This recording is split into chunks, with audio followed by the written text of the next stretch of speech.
talk a little bit about what going home with the split means in terms of strategy, in terms of what you and the coaching staff may hope to do to take advantage of last change and home ice advantage for the next two games? What goes through your mind? What are you thinking about? We haven't talked about it yet, but I think the bigger point is from game one to game two, we had to play a lot better. I think we played a lot closer to our game last night, but I think we still got another level. And, you know, I think the guys feel good. That was an emotional win for sure. But I think they do understand that we got another level that we need to get to. So that'll be our focus, is we got to get better.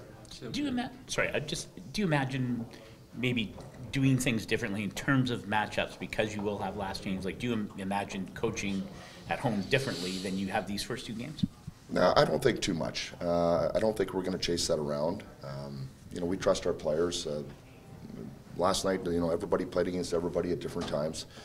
So we won't chase it around. We'll have a plan for sure, but then we'll make sure we're playing our game and focused on ourselves. Jim, would you say there's situational saves with goaltenders like Cam's save on Draisaitl on the power play at the end of the second?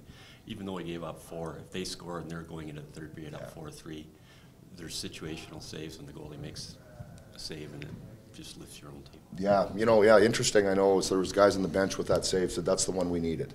And I think if you rewind the whole thing back, that was the one we needed. So they're timely for a reason. That would have been tough to come back from that one. Just the momentum and the energy, yeah, it gave us a boost, and I think we took it into the period.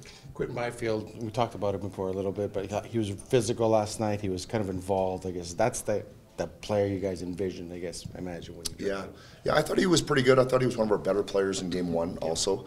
But yeah, that's a playoff style player. He's big, he's strong, he's quick. He's got lots of energy. I probably didn't play him enough in these first two games. He can run 20 minutes. He's got that in him. So, you know, that might be one thing you see is just a little bit more of Quinton. When he's playing that game, he's an effective player. Again, both ways, because he tracks back through the middle. We talked about cleaning up the neutral zone. He's one of those guys that's tracking back and making it hard on them on their rushes. And I know everyone likes to talk about you know, the system you guys are playing, but you guys won a lot of puck battles. You made most of the good looks that you had, I guess. It comes down to that, doesn't it? Just winning puck battles in the corner and make most of those opportunities, and that's what you guys did last night. Yeah, that's right. I mean, you know, you only get so many opportunities to score in the playoffs. They're hard to come by. The first game, I thought we had chances. We talked about it. We didn't score early, and, you know, they got their momentum. So, you know, we were able to capitalize, and we had our chances. That's important. The winning goal, were you like most people, like how did that happen there? All of a sudden, puck's coming along the boards, and he's like a breakaway. Yeah, my angle came up because it came up the wall. That was the angle I was looking at it, and then it hit something. I heard it, and then next thing you know, Kopi was going in. So, and then just a great finish. We can't underrate that finish. That was a big time finish too by Kopi. So you didn't draw that up? I thought Yeah, that was right. No, not that one. No. Can I ask a really dumb question, which I'm good at? There are no dumb questions. You've been around long enough to know that. I'm good at them.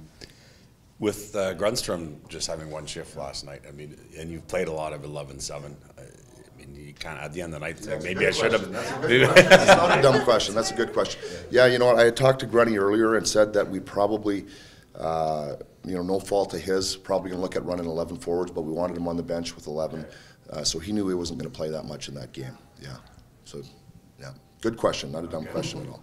Did you feel that maybe having 11 drew some other guys into the game a little bit more when they moved around the lineup? I think that's what we've seen. You know, we've done it enough. Some of our other players who don't penalty kill, you know, they can lose the flow of the game. So they enjoy it more, I know. We've talked about it a lot. And, yeah, we really just think that's, for our team the way it is right now, that gives us an advantage, getting those players more ice time. Jim, Kopi's 36 now. Is it moments like this where he's say, I'm 36, but I can still do it? Yeah. I mean, you're a coach, and do you look at that too? I mean, he's playing against you. Draisaitl, say he's 10 years younger. Oh, yeah. It's inspirational, I think. Not just for me, for our whole team. You know, I hate to always point out him and Drew. You think of Trevor Lewis in the mix, too. Those guys are 3 Stanley Cup champions. And to still be playing at the level that they all are, you know, and there's a reason. We talked a lot about Trevor Lewis. There's a reason at his age that he's still in the game. He just knows how to win. He just knows how to do it right. I mean, players get sick of hearing it sometimes. Coaches talk about it all the time. But those guys, they know what to do when it matters. And like I said many times, it's nice to look down and see them there. Would you consider that same format then when you get home in game 3, going with the 12th forward, but maybe really rolling only 11? Is that, or? Yeah, we'll look at it. Yeah, that's, we'll keep it in mind for sure, but we need, rather than 70, we need the other forward there, for different reasons. Different stuff can happen. Somebody can be not playing well. Somebody can leave with an injury, and we'll need that depth. What about Kaliev, who's might be pretty good in the power play? He hasn't got a goal in the power play yet. Right. Yeah, no, he's further down in the lineup than some of the others. Is Dino okay today? Yeah, I haven't seen him yet, but he was fine last night.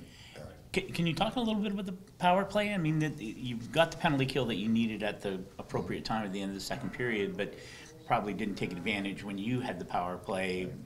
Things that you'd like to see different or that troubled you about what you saw? Yeah, we're not executing well. They put a little more pressure on us than they have in the past, so we have to break the pressure. We had a tough time with that, clearly. But we'll get back to that. We understand it, and we'll fix it. That's an area we can be better at, though, for sure. Team has really found its stride on home ice second half of the year. We've talked about that a couple of times. How much excitement, confidence is there in the group now heading back to LA as the series switches? Yeah, I think I said it again. I thought our fans, since the All-Star break, our fans, to me, have taken it to another level.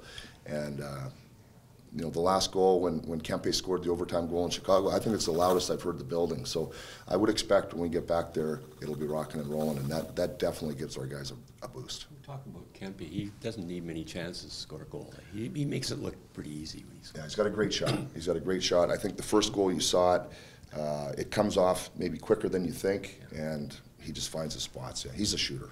He's a shooter. Jim, last line change for you guys.